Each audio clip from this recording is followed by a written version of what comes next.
Thursday, May 28th, the Rundown is brought to you by Cuts Clothing. I'm wearing it right now. I've got the long sleeve Henleys. I've got the short sleeve tees, the scoop hem, the split hem, the elongated cut, the crew neck, the V-neck, and the Henley. I've got every different combination of Cuts Clothing you can imagine. All of these shirts are a staple of menswear, which, I mean, it's, menswear, it's got its highs and its lows. Trends come and go. Clothes like this, Cuts, they're going to be good forever. No matter what age you are, no matter where you're going, you could wear it to work. If you got casual dress code, you could wear it on a date. You could wear it to the bar. You could wear it lounging around your house if you're staying at home right now. It's a quality T-shirt that's comfortable and stylish in a very minimalistic way. You can open up your drawer, your closet, grab any single one. They're all very classic colors. They're all solid.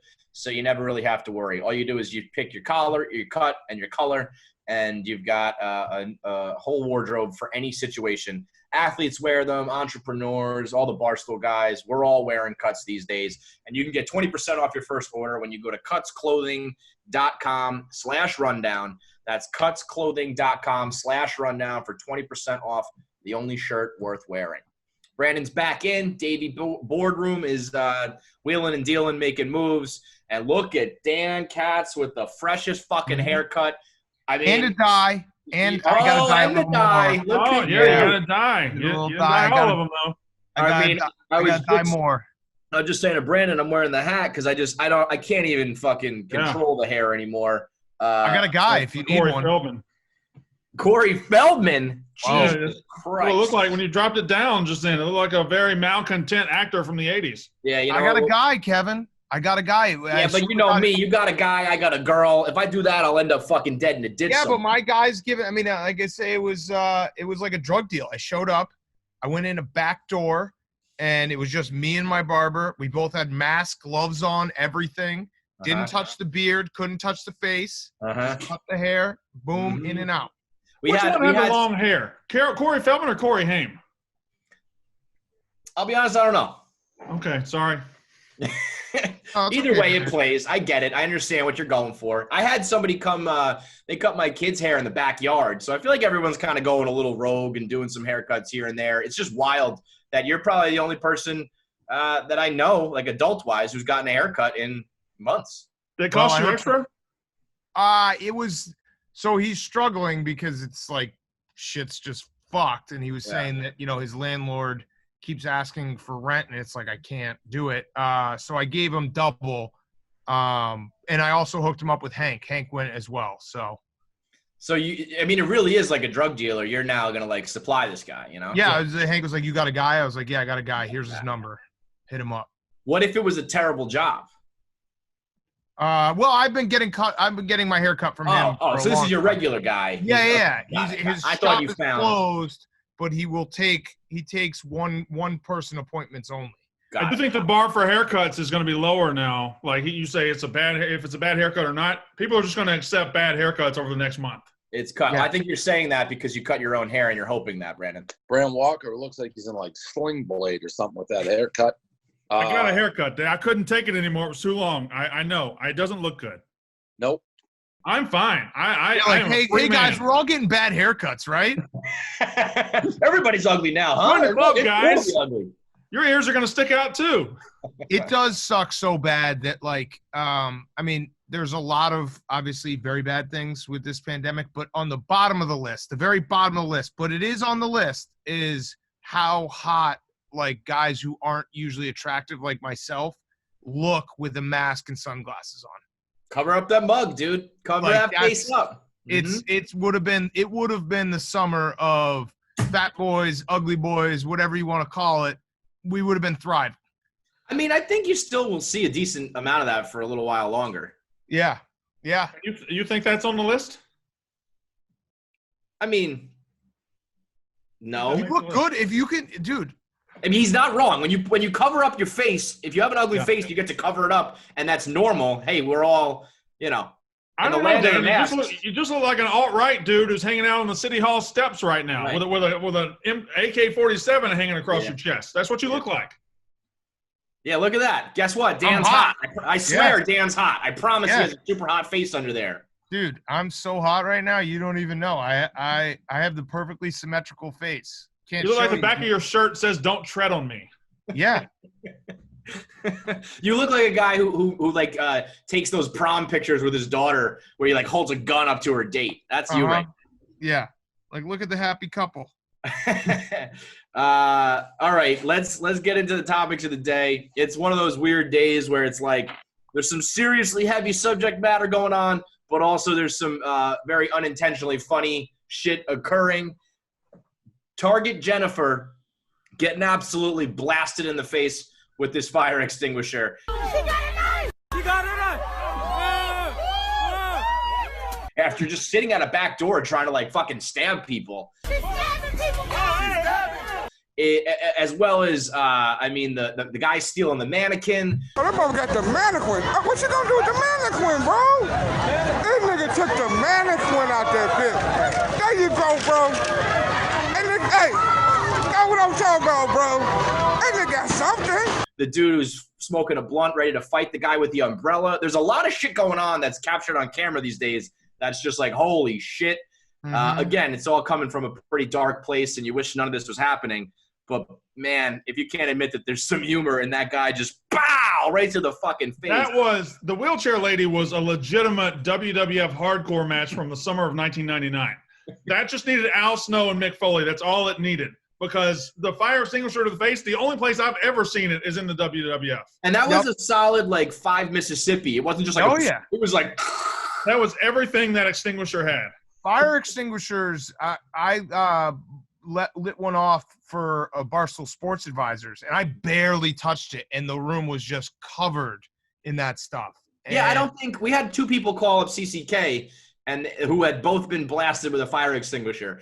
And I don't think people fully get the scope of it. The dude was like, it's a chemical compound designed to suck the oxygen out of your lungs. It's not a good thing to get blasted with. And that's where, listen, Jennifer, she seems like a fucking lunatic stabbing people and inserting herself into shit. But also, she's one tough broad, man. I got maced in the face. I got covered with fire extinguisher stuff. I've already seen the EMTs and they told me to go home. If you can take that and just keep on going, have you ever in your mind thought to defend a Target, to put yourself in the front door of a Target and basically be like this emancipator of the Target? What was she doing? Well, it's also, you have to understand, there's like, that's a home crowd right there, because Minneapolis is where Target is from.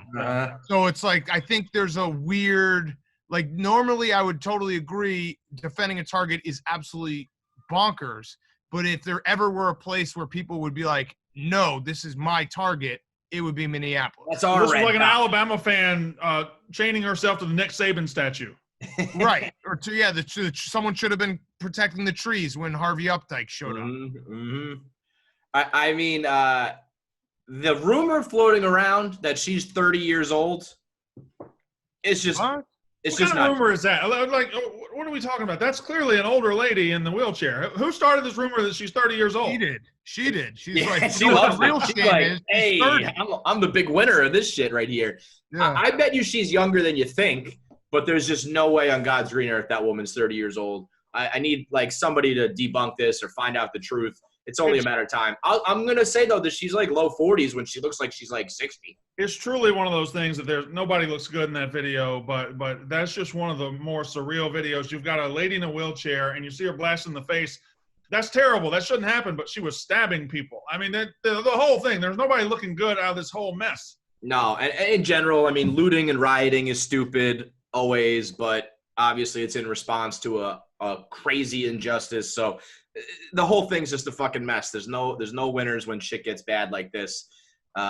So I think it's only begun. I think it's going to be a long few days and weeks. And then Minneapolis is an incredible city, right? Isn't Minneapolis one of your favorite cities, Big Cat? It's a very nice city. It's a very nice city. Very underrated. The last place in the world I ever expected to be like a hotbed for a racial war, but I guess it kind of just proves that this shit can happen absolutely anywhere. And, the only way I see this like resolving somewhat quickly is they need to, we talked about it yesterday, but the police officer needs to be charged with murder. Like that's just what has to happen. Should have happened already.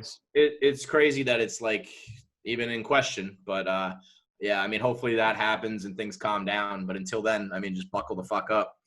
On to lighter subjects, although still, a little bit serious. I don't think there's gonna be baseball. Nope. Brandon?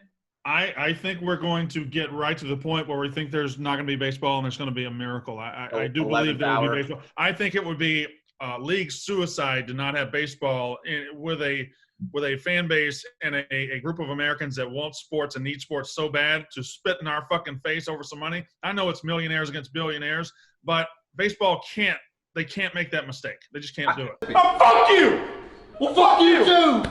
Whoa! I think there will be baseball. I think what Dan said about the owners yesterday actually is my main reason why there won't be baseball. When you're an owner that can own for the next 50 and 100 years with your generations to come, I think they're like, I don't know, we'll lose a lot of money, but we're going to miss out on 1 year.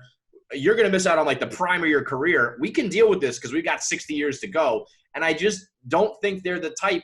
Billionaire baseball owners are not the type to concede. The only thing I will say, Jared says that he's hearing rumblings that Max Scherzer tweet was almost like a subtweet being like, we're about to open the books. Like there's some financials that are leaking or coming to light. If that happens, then it's possible.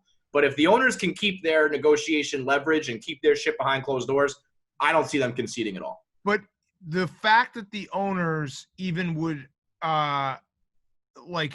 let the baseball season not happen just tells you that you should never feel bad for the owners because they're okay with it. Okay. Yeah. And they won't admit how much they're losing. They won't open the books. We say it a million times, but it's like crazy to me that I actually think that most people agree that it's pro player at this point. I think the majority of people, so we're not really arguing with a lot of people, but there are still some people who are like, the owners like, what do you mean? There's not going to be fans. They're going to lose all this money.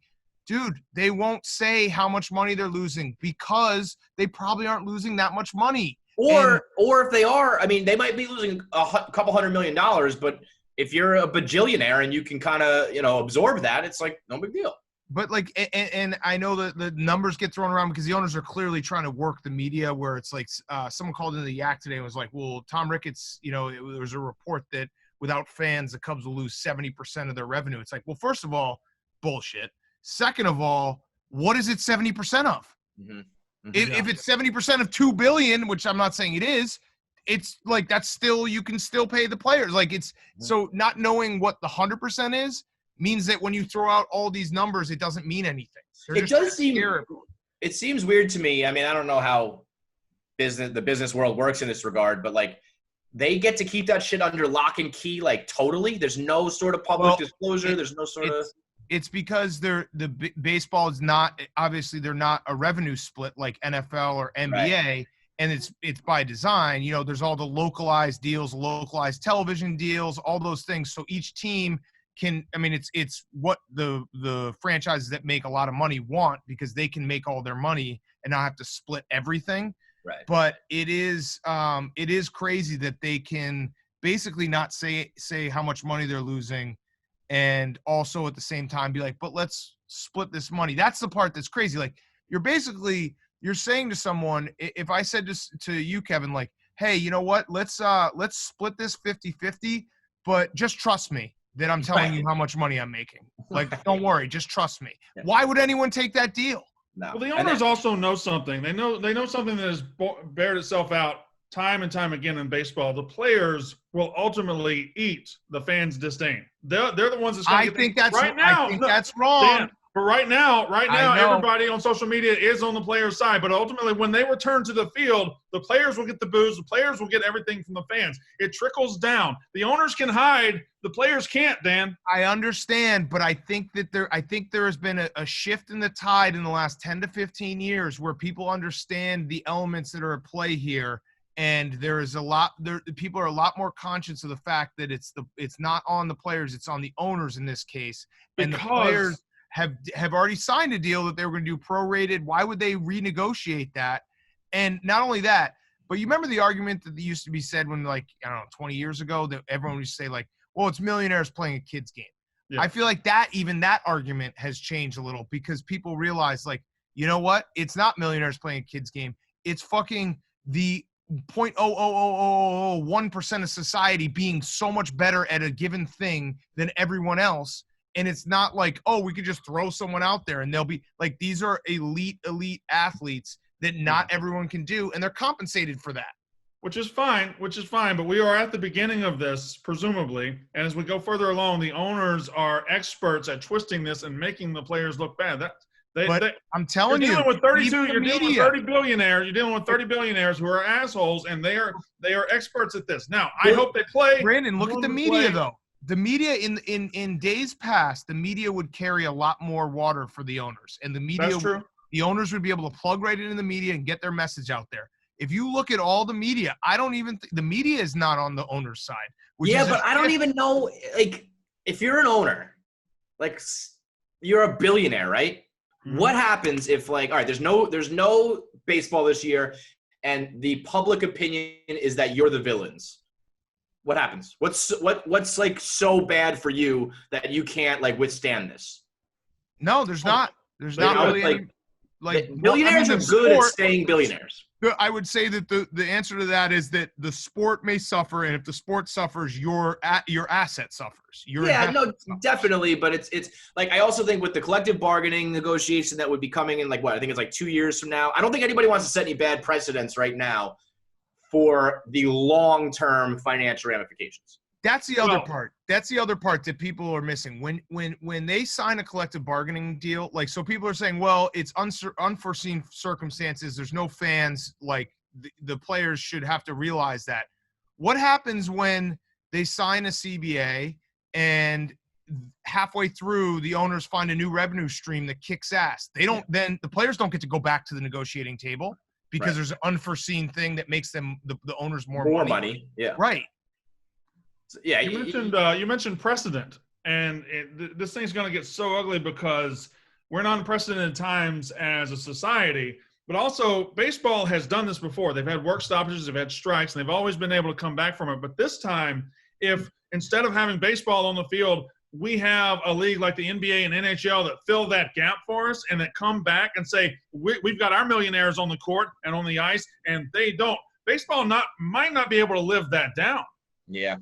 Yeah, I think that no matter what, there'll still be like a crew. Like, I'll watch baseball forever, but the casual fan, the young fan might be like, fuck this sport. I don't need it anymore. I'm a casual fan. If they don't play, fuck them. Really? Yeah. But say like next season, you just wouldn't watch again? Yeah, once we get to July and August, what are you going to watch? Next year? You're going to watch baseball. You'll probably watch baseball, but again, they're going to start in such a hole with the crowds and the fans. It's going to be difficult to dig out of it. I don't know. Maybe I'm more in the minority with Kevin here, but like, I'm not going to be like, hey, I got a couple bleacher tickets at Wrigley. You know what? Fuck it. I'm not going. Yeah. I think what I've learned as the world starts to open up again, from sports to travel to health, like the idea that people are like, it's never going to be the same. It's like, it's going to go back to the same. It's going to be weird for a while. Let them do what they do. You know what's incredible? The Major League Baseball has always had a kind of a PR problem, but the NBA is dragging their feet too. They're not back on the court. They're just kind of easing into this thing, but nobody's talking about the NBA and the fact they're not on the court yet, or they got. I think they have goodwill. I think the fans don't view them as like this villainous league the way baseball is. That's exactly right. Right.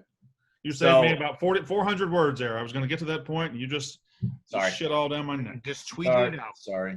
I just tweeted it out. So official predictions, though. I say no baseball. Dan says no baseball. Brandon, you think 11th hour deal?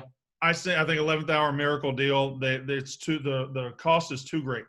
You got to get on the field. Now that I'm saying it, I don't know. You got to get on the field. You have to. I think you know what? I'll go with the 11th hour deal, but I think it's going to come out of – I think the owners are going to be the ones that have to, like, eat it. I don't think the players – I do not think the players are going to let them – like, that Scherzer tweet, he's part of the player union.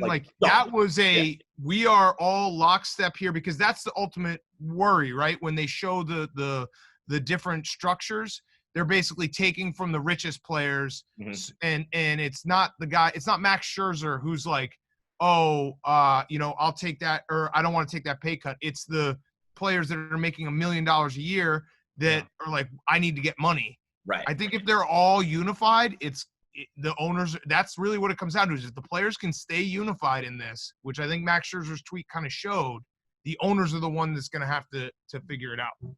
I say no baseball unless financials get released. If somehow that leaks or they have to open their books, even that, they're going to fucking cook the books. They can make anything look like a loss. Like, I'm even thinking about Ricketts, like how much he's going to say he's losing because you know what? He bought all the real estate in Wrigleyville.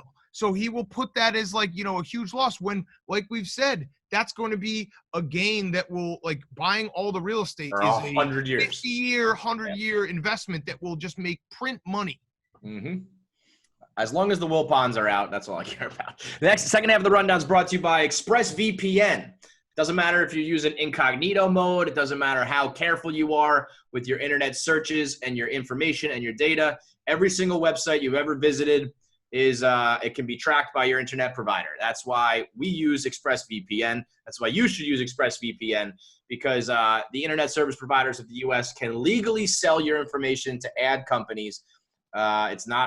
They're allowed to do it. And so every time you just casually hop on the internet, that's what's happening. But ExpressVPN is an app that reroutes your internet connection through their secure servers so that your internet service provider can't see the sites that you visit. Keeps all your information secure, encrypts 100% of your data using the most powerful encryption available, and it runs seamlessly in the background so it doesn't affect your computer, the speed, the internet, all that's completely the same. It just reroutes your internet so it does not know where you're coming from, does not know what you're looking at, and it cannot sell your information to ad companies. It's available on all devices, phones, computers, even your smart TV, so there's no excuse to not use it. Right now, go to expressvpn.com/rundown. Get 3 months for free when you order a 1 year package. That's expressvpn.com/rundown. 3 months free on your 1 month package. 1 year. You can't fucking win a horse race right now. Did you guys see Mike Tyson against the T-shirt last night? I did not. I saw the tweet. What, he couldn't? So Mike Tyson came out to confront Chris Jericho on AEW, and the idea was he was going to tear his shirt off a la Hulk Hogan, except I don't know if Iron Mike has either. I think Hulk always got his T-shirts pre-torn. Iron Mike couldn't quite get the shirt off. It was about a 45-second fight with the shirt to get it off, and he never quite won. I could just see that the still shot of him like this, like, and that face is just like, God damn it, this is not going how I planned it to go. He gave it everything he had, couldn't quite get the shirt off. Iron Mike is, you know, last week everyone's like, he could fucking win the heavyweight title right now. Just see him throwing those hands, and now it's like, well, can't even rip a T-shirt. He looked great last night. He looked great. His muscles looked great. He looked very drunk. Yeah, well, that's probably the case, no? Mm-hmm. Could be. I was Mike Tyson. I'd be running around drunk right now. Fuck. Be drunk all the time. What else we got here? Anything else, Dan? I can't win a race. So Kevin, did you tell the moon guy that he didn't walk on the moon? I mentioned it. We had Charlie Duke on CCK. He was the youngest and last man to ever walk on the moon. I think youngest to ever walk at 35. And in the interest of being completely transparent, I started off saying you may have a couple hosts on this show who have entertained the moon landing conspiracies. Did he call you dickheads? He didn't call me dickheads, but he basically said you're an idiot and that there's like endless amounts of evidence. And I guess I'll take his word for it, you know, because all the evidence is just pictures. I can Photoshop you a picture right fucking now. They have like moon rocks and shit. Do they, Dan? Do they? He said there are 600 pounds of moon rocks in Houston. I don't know that for sure. But no, I mean, this dude was so fucking cool. There's only 10 guys who have ever done it. And they act like, I think in order to even get to that level, you have to be like this. But he was like, yeah, you know, we had a job to do and we went up there and we did it. And that's that. I would be like, every fucking person I ever talked to, I'd be like, you know, I was on the moon, right? You know I'm better than you, right? You know I'm the fucking man, right? I think the fact that those guys are like 70, 80 years old now and they're still breaking people's jaws because they smart off to them about not landing on the moon, they're bad motherfuckers. Dude, astronauts are the biggest badasses on the planet. They're the smartest guys. They're fucking jacked. It's like you take like Navy SEALs, mix them with scientists, and they got nerves of steel. They're unbelievable people. I would just wear a shirt every day that just said, I went to the moon, ask me how it was. Maybe a picture of you on the moon? Or like, I went to the moon, all I got was this shirt. So let me ask you this. He described how Buzz Aldrin hit a golf ball. Another, I think like Apollo 14 or something, they did like a feather and like a brick experiment. Everybody kind of was like, let's do our one fun thing on the moon. He tried to do the Lunar Olympics, where you see who could jump the highest and furthest. He almost killed himself by landing on his back and like breaking his equipment. What would you do on the moon for your, like, all right, our work is done. We're heading back to this shuttle to go home. Let's do one like cool thing. What would it be? I don't know, but killing yourself by doing Moon Olympics on the moon would be the most dude thing of all time. Mm-hmm. That guy's in the Dude Hall of Fame. Right. But I don't know. The Moon Olympics sound pretty good. I would probably throw a football. And then I was going to say throw something, a rock, a football, whatever, and just have it sail. Or maybe hit a home run and be like, yeah, it hasn't landed yet. Just keep it. Yeah, just keep going and going and going. Yeah. If you had, your like astronaut partner pitch to you, can you do that? Can you pitch a ball and then fucking climb? Maybe take a bare ass picture on the moon. Do a moon on the moon. I don't think I thought that, but you can't take your suit off. You would die. Brandon's like, I would see how far I could spit a watermelon seed. I'd take my helmet off and breathe in the air. Peeing on the moon would be fun too. Yeah, well, that's what I was thinking, but you can't do these things, Brandon. Yeah. Sorry. Everything I want to do involves a bodily function. Sorry. I'd jerk off on the moon. It'd be great. All right. That's it for the week. We'll be back on Monday for another rundown. Everybody good? Dan, good luck with the ponies. Dan, it feels like gambling Dan's back a little bit. Is Doug's playing tonight? Yeah, I can't win a fucking race. It's driving me nuts. When is Doug's? 3 o'clock Friday. Oh, 3 o'clock Friday with Brandon Walker and Roan in attendance. Woo! Brandon Walker and Huge Roan Cock are fans. No pressure. Co-defensive coordinators for me. They're going to get to call every single play. Defensive play. I mean, if you lose that game, you're obviously just pinning it on them, right? Correct.